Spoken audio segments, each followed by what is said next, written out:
Makadi mhuri yeZimbabwe, ine ndinoitwa Tavhunduka Mawadze, ndinobva kunonzi kwaMusamba Karuma kumaruwa ekuKaribha. Ndauyawo mhuri yeZimbabwe nedambudziko randinaro regumbo rine polio, gumbo repaleft. Zvakatanga ndine makore 2 ekuberekwa. Saka gumbo iroro rakambogonya kwemakore anokwana 7 ndobva razombotasanurwa nemadhokta. Saka parakatasanurwa ndakamboshandisa simbi inonzi kalipa, ndiyandiri kutsvagawo rubatsiro kubva kumhuri yeZimbabwe. Kalipa kana kuti kafo inonzi knee ankle foot orthosis. Iyoyo inopa support kuibvi kuti ndikwanise kuva nemobility, ndikwanise kufamba zvakanaka.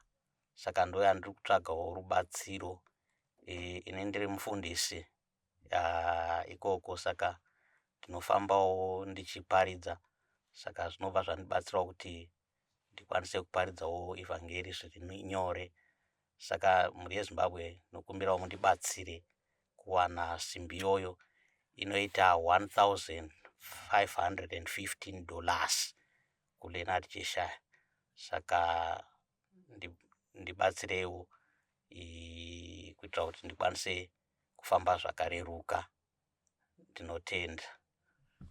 Alright. Ndanzwa muchitaura muchiti ndiri mufundisi. Muri mufundisi wesangano ripi?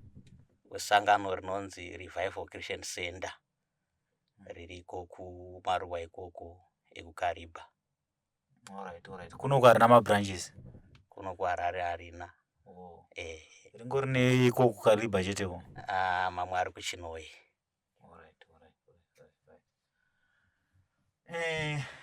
Mazongotaura kuti zvakatanga muri mudiki. Iko zvezvi hamuna kuzotaura age yenyu kuti mune makore mangani? Pari zvino ndava nemakore 50. Saka nokuda kwekukura zvakurema kufamba. Saka zvareva kuti dambudziko iri rakatotanga before independence. Alright. Vada kukubatsirai vangakwanise kukubatai papi? Phone number dzenyu kana dzeEco Cash, Inbox kana chii, ndiwo nguva yacho iyoyo? Alright, vandawandibata vanondibata pa0779750233. Zita rinobuda Tavhunduka Mawadze. Alright, aiwa tinotenda. Mhuri yeZimbabwe ndofunga mango inzwa nhau yatinayo iri panapa yababa vari kuti vabatsirwe kuti vakwanisewo kufamba zvakanaka semafambiro ari kuita vamwe. Tinotenda kune vese vachabatsira, vachashare this video. Unogona ngosina mari, but you can share the video so that kuti riche vanhu vakawanda, kuitira kuti baba vakwanise kubatsirwa nekukasika. Salibonani mdeni waseZimbabwe. Namhlanje sinaye uTavhunduka Mawadze ovela eKaribha ezindaweni zasemakhaya, ongumfundisi. Udinga usizo ngomlenze wakhe owatshatshiswa yipolio ngakwesobuxele.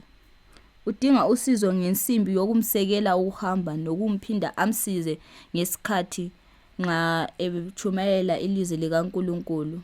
Le nsimbi ibizwa ngaphezu kwe-1.5K.